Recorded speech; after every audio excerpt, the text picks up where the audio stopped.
Most people think that they need money to start selling on eBay.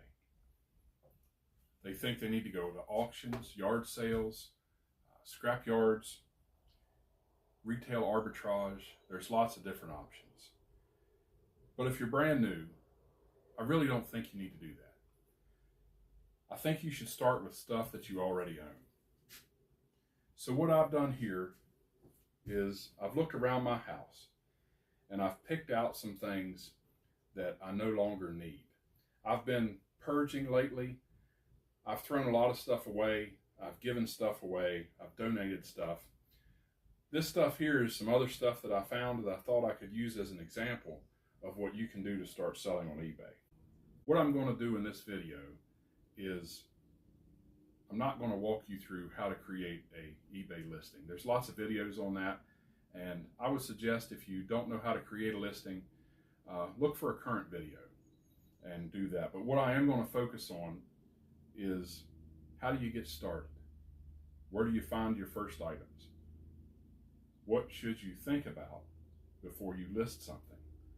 And how do you avoid making simple beginner mistakes? So instead of showing you every button to click on eBay and how to create your listing, I'm going to focus on what I feel are 3 very important things that will help you succeed in your first sale. These are the 3 basic rules I think you should follow. Number 1, you need to be honest about your description. You need to give clear photographs. And I'll give you an example. For example, these boots are brand new, okay? I bought them, I've never worn them, and they're sitting in my closet. But how I'm going to sell them is they need to be sold as new, without the box or without tags. It does have the tag, but there's some scuffs from sitting in my closet. That kind of stuff needs to be pictured. Now, something else I'm selling is this Carhartt jacket, okay? Now, it has some flaws in it. You can see here on the sleeves it has fading and wear. The Carhartt thing is coming apart. That kind of stuff would need to be disclosed in the listing. Good pictures and an honest description will give you a good value for what you're selling. And the main thing is a good description. Good pictures are going to protect you and the buyer in the event that there's an issue or a return. The number 2 thing, research what you have. I'm going to give you an example. This home light chainsaw is a 925 XL. If you don't know anything about chainsaws, in its day, this was a massive saw they used for cutting down big wood out west. It's a beast. It's broken. It still starts and runs, but the oiler needs fixed. The value for these things is all over the place. So I would want to research comps, and that's what I did for these. This one runs. It's had the carburetor rebuilt about a year ago, but the oiler doesn't work. And obviously it's been spray painted. That takes away from the value. But this saw, this particular saw in its condition, is still worth $250 to $300. You may not have one of these, okay? But you could look through your house, look through your shed. Maybe your parents or family members or friends are throwing a lot of stuff like this away because nobody wants to fix these old things. But some of this stuff is good for a collector's item, or for a collector, somebody that wants one to run. The other thing is, even if you have a small CC saw, like a small Poland, Homelight, Craftsman, some of the parts on them are still valuable. And it's still valuable as a part saw. The one thing I would do if you're selling a cheap part saw, take the bar off of it when you ship it. That's very easy to do, but it cuts the size of your box down. The third thing that you need to make sure of is shipping it. This is really important. If you can't ship it, you're not going to get paid. You're going to have to cancel the order, or eBay's going to step in and take your money away. Let me give you an example. Okay, There's a few things that you can do. Let me find a tape measure.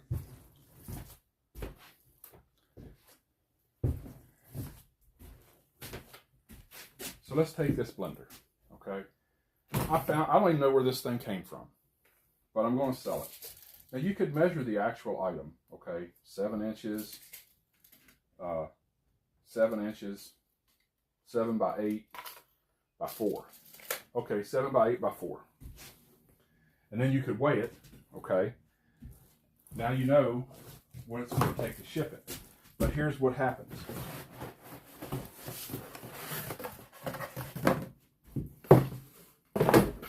It doesn't fit in a 7 by 8 box, okay? You have the accessories in there. Then you have to use packing material, okay? Now, all that changes your size, your dimensions, your weight. So here's what I would recommend. Go ahead. It'll take more packing than that. Get it in the box. Get a weight. Now, get your measurements. Okay, so see now it changes to 11, 8, 6. I don't have a set of scales handy, but you would want to get the weight too. See, your size changes. 11 by 8 by 6. Now, if you already fit this in a box, when you sell it, all you have to do is tape it up and ship it. I wouldn't tape it up beforehand, and I'll tell you why. I've learned this from experience, selling on eBay. As soon as you get it taped up, there'll be a picture or something somebody wants, and you'll be cutting the tape open. So go ahead, get it boxed up, leave it open, and then if you need to find out any more information on it, you can access it easy. And then when you sell it, you're not left with the stress of, what do I do now? You've already gone through that stress. All you need to do is get a label, put it on there, you're good to go. You don't need to go buy a tape gun. You don't have to buy a 4x6 label printer. You can go down to Walmart and buy a little disposable thing of shipping tape. You can use the printer you already have and cut the label out of regular paper and just tape it on the box. That's what I would do. What you don't want to do is sell it and then find out you can't ship it. These items here are pretty easy to ship, but you know, you want to make sure. So you want to be honest, you want to price it, you want to price it based on real sold comps. So these boots, I couldn't find this exact size, but these are a 14 wide. I think they'll sell for more because they're an odd size. I did see sold comps in this condition, out of the box, new with tags, with defects, that sold for $100 to $129. I'm going to list these at $149 with best offer. This chainsaw is the same way. I researched sold comps, $299, accept best offer. This camera I bought to make a YouTube channel. I got overwhelmed by editing. I was overwhelmed with trying to figure out how to use the camera. I deleted the channel, and the camera has sat ever since. It's a Sony ZV-F1. It's a very good vlogger's camera, but honestly, I don't know how to use it. This camping stove, and the reason I'm showing you all these different individual items is just to give you an idea of what you can sell. I'm not bragging on any of it. This is just what I found. Go through your stuff. Find your inventory. This camping stove I bought several years ago for, I think, $1 or $2 at a scrapyard. When the cars come in, they'll clean anything out of it that they think they can get a couple dollars out of and sit it on a shelf in the office. I bought this. It still has the tags in it, but it's scratched up. I really don't know if it's used or not. It's a Coleman 425E. They don't sell for a lot. $20 is about what they sell for plus shipping. So I'll probably put $25 on this with shipping. These floor mats here came out of my daughter's 2012 Subaru Outback. Now, if you have rubber ones, like I can't remember the brand names of them, but there's some expensive floor mats. If you have some ones out of a vehicle you got rid of that are custom made for that vehicle and they're name brand, look them up because they sell for really good money. Those, about $30 with free shipping is what I'm going to sell them for.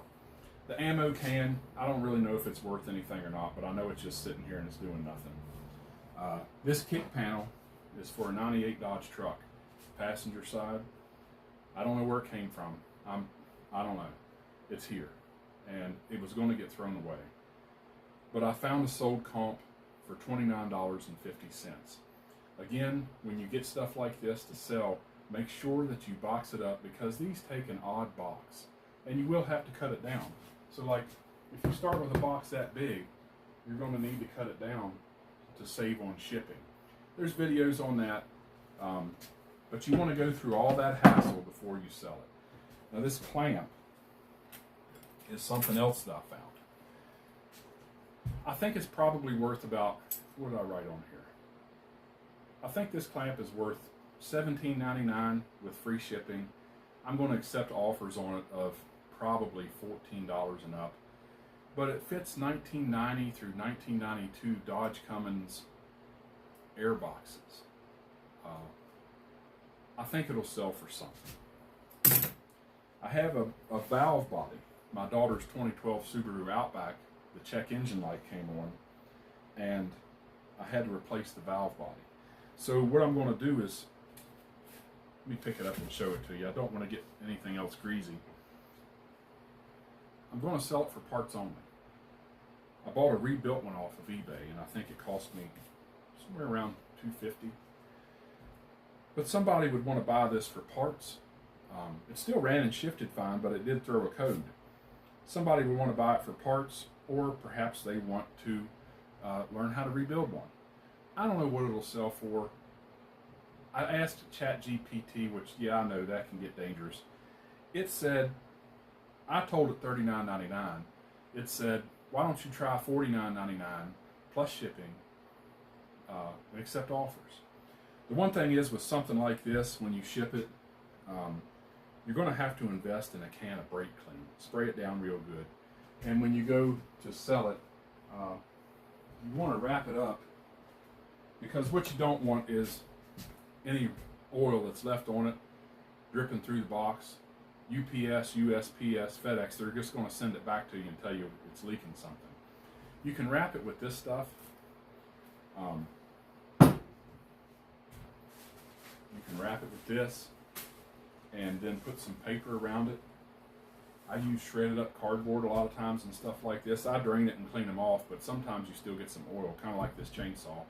I'll wrap it up, and then I'll put shredded up cardboard in there. The point of the video is every item's not going to make you rich. Every item's not going to sell quickly. This is June. It's 86 degrees. That coat is going to be a slow sell.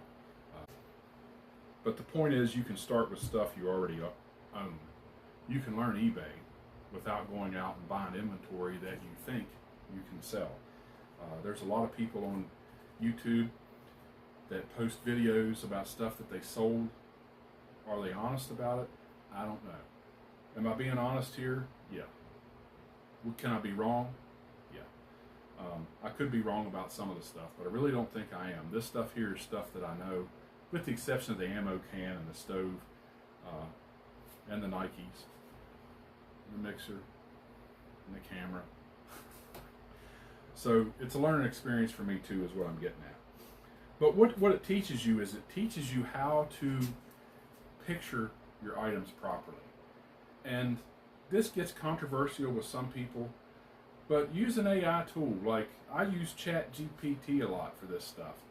If you don't know how to take pictures of the item, take some pictures and ask it, would this be good for the listings?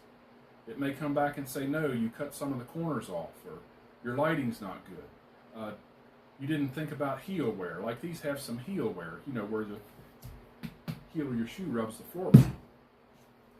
You can learn things that way. So you're not just really selling stuff. You're buying experience. You're buying experience from yourself. You're not paying anybody to teach you. You're not going out and spending hundreds or thousands on things that somebody else told you that they will sell, or that you're standing at a yard sale or an auction and you think it's a good deal, and then you find out it's not. Start with stuff you already have. Find a few things around your house. Research the sold comps of items that are in the same condition you have. Research them, be honest, make sure that you can ship them. And if you made it to the end of the video, I really appreciate it. Appreciate a thumbs up. That'll forward the information to somebody else that can use it. Thanks for watching.